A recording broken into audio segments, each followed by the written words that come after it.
अस्सलाम वालेकुम स्टूडेंट्स।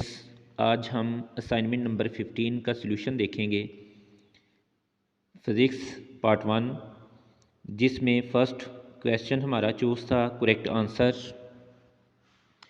में। हम फर्स्ट पार्ट देखते हैं कि in law of conservation of angular momentum total angular momentum of a system alpha option becomes half, beta option remain same, charlie option becomes double, delta option none of this. तो according to हम formula note करेंगे कि total momentum L1 plus L2 plus up to so on Ln तक is equal to constant है। लेकिन इसमें देखें कि हमारे पास इफ़ नो एक्सटर्नल टॉर्क, अब ये शर्त है, ये कंडीशन है, if no external torque on a system, कि अगर हम कोई भी एक्सटर्नल टॉर्क अप्लाइड नहीं करते एक सिस्टम के ऊपर, तो then total angular momentum of the system remains constant. तो यहाँ से ये बात याद रखनी बेटा कि जब हम एक्सटर्नल टॉर्क अप्लाइड नहीं करेंगे तो उस वक्त हमारे पास इस बॉडी का एंगुलर मोमेंटम कांस्टेंट रहेगा। तो it's me that remain same, beta correct option होगा। उसके बाद सेकंड देखें, law of conservation of angular momentum is applied on the system only when. अच्छा, इसमें alpha option no torque act, beta force is perpendicular, charlie force is minimum, delta torque is maximum. अच्छा, इसमें देखिए बेटा, आप लोगों ने नोट किया होगा कि जब हम लीनियर मोमेंटम को डिस्कस करते हैं, लीनियर मोशन को डिस्कस करते हैं, तो हम कहते हैं लीनियर फोर्स अप्लाइड ना हो। तो इसी तरह ये बात याद रखनी है कि फोर्स लीनियर मोशन को डिस्क्राइब करते हैं और टॉर्क एंगुलर मोशन को डिस्क्राइब करता है। तो दोनों एक दूसरे के एनालॉगस हैं, टॉर्क और फोर्स एक दूसरे के एनालॉगस है। एनालॉगस का मतलब ये है कि लीनियर मोशन के लिए हम फोर्स यूज़ करते हैं, एंगुलर मोशन के लिए हम टॉर्क यूज़ करते हैं। तो जब हम टॉर्क अप्लाइड नहीं करेंगे तो इसका मतलब टॉर्क जब हमारे पास ज़ीरो एक्ट कर रहा होगा किसी भी बॉडी के ऊपर, तो तब हम law of conservation of angular momentum applied कर सकते हैं सिस्टम के ऊपर। तो देन बेस्ट ऑप्शन इसका नो टॉर्क एक्ट अल्फा होगा।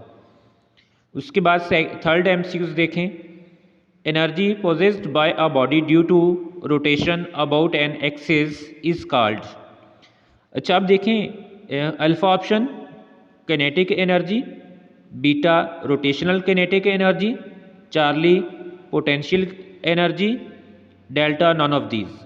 तो अब देखें, जिस तरह हम एक ऑब्जेक्ट को मोशन के दौरान जो उसकी एनर्जी को नोट करते हैं, वो हमारे पास एनर्जी होती है काइनेटिक एनर्जी।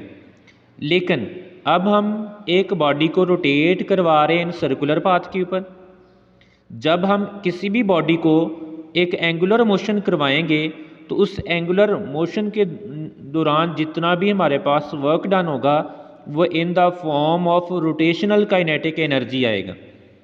क्योंकि रोटेशनल का मतलब कि बॉडी रोटेट कर रही, काइनेटिक एनर्जी का मतलब ये कि बॉडी की ड्यूरिंग मोशन जो एनर्जी है, लेकिन in the form of rotational. So that हमारे पास इसका जो बेस्ट ऑप्शन है बीटा रोटेशनल काइनेटिक एनर्जी होगा। उसके बाद एमसीक्यू नंबर 4 देखते हैं, व्हेन अ व्हील रूल्स के एक व्हील है उसको रोल किया गया है, its total energy is equal to, roll down कर दिया गया है उसको, तो अब वो आपसे पूछा गया उसकी टोटल एनर्जी क्या होगी। तो इसमें अल्फा ऑप्शन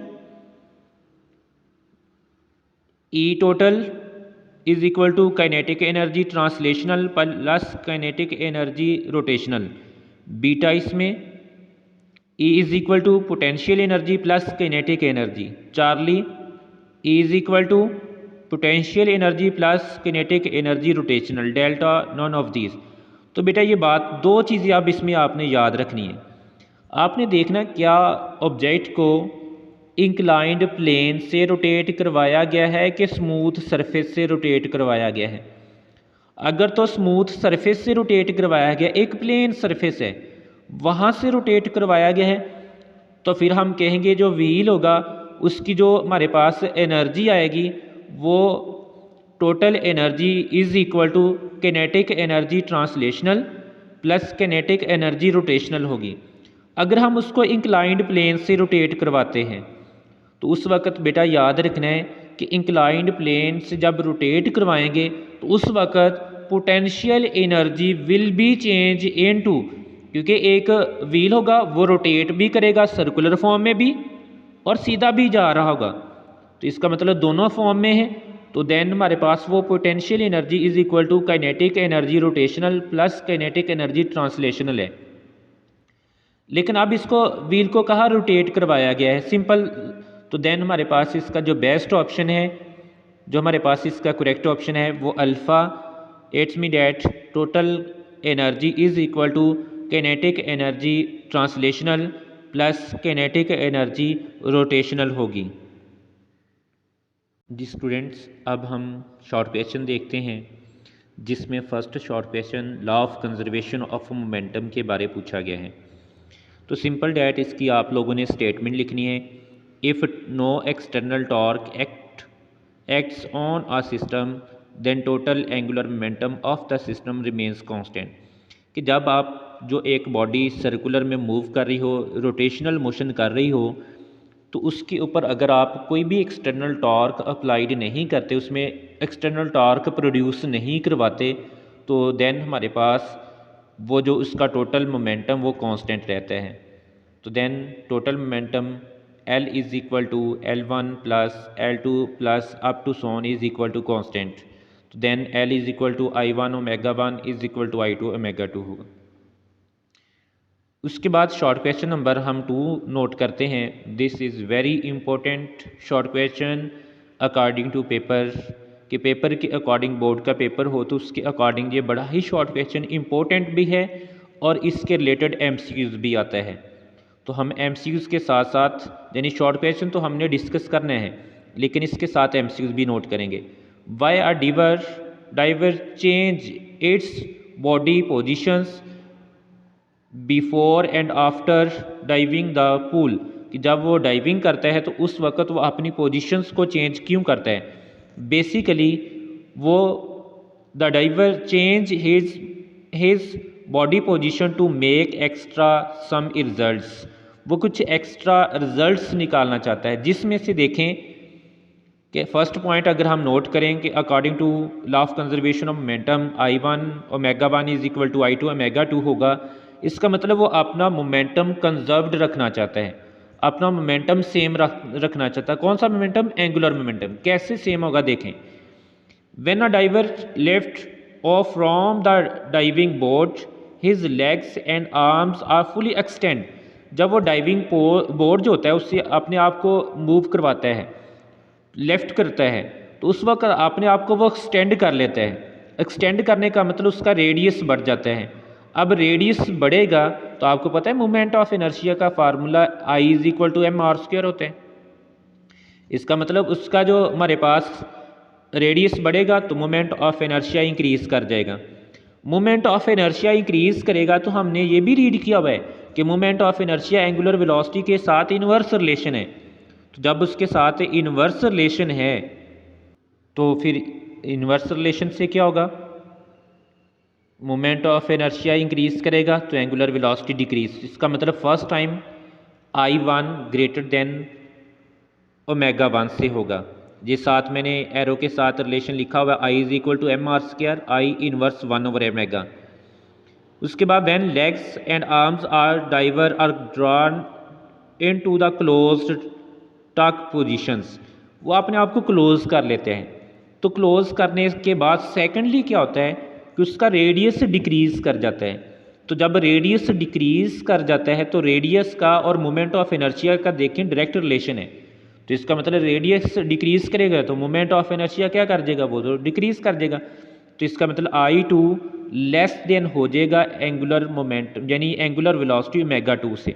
तो आप देखो 1 टाइम्स I1 ग्रेटर था, 1 टाइम्स I2 लेस आ गए।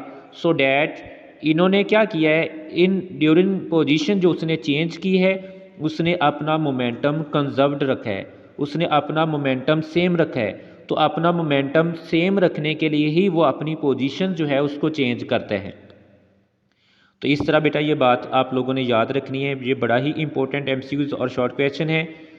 एमसीक्यूज़ क्या होगा कि जब एंगुलर मोमेंटम यानी जिसमें लीन एंगुलर वेलोसिटी इंक्रीज़ कर रही हो तो उस वक्त ये बात याद रखनी है कि हमारे पास मोमेंट ऑफ इनर्शिया डिक्रीज़ कर रहा हो। अब आर इंक्रीज़ कर रहा होगा तो मोमेंट ऑफ इनर्शिया इंक्रीज़ और एंगुलर वेलोसिटी डिक्रीज़ कर रहेगी, so that to conserve the angular momentum in this statement. जी स्टूडेंट्स, अब हम थर्ड शॉर्ट क्वेश्चन देखते हैं जिसमें उसने ये कहा है कि रोटेशनल काइनेटिक एनर्जी और मोमेंट ऑफ इनर्शिया का रिलेशन बताएं। तो अब kinetic energy is equal to 1/2 m1v1 का स्क्वायर है। अब v1 is equal to r1 omega angular velocity में चेंज करेंगे। तो अब v1 का स्क्वायर है तो जब इसमें इसकी वैल्यूज़ पुट करेंगे r1 ओमेगा तो इसका भी स्क्वायर आ जाएगा।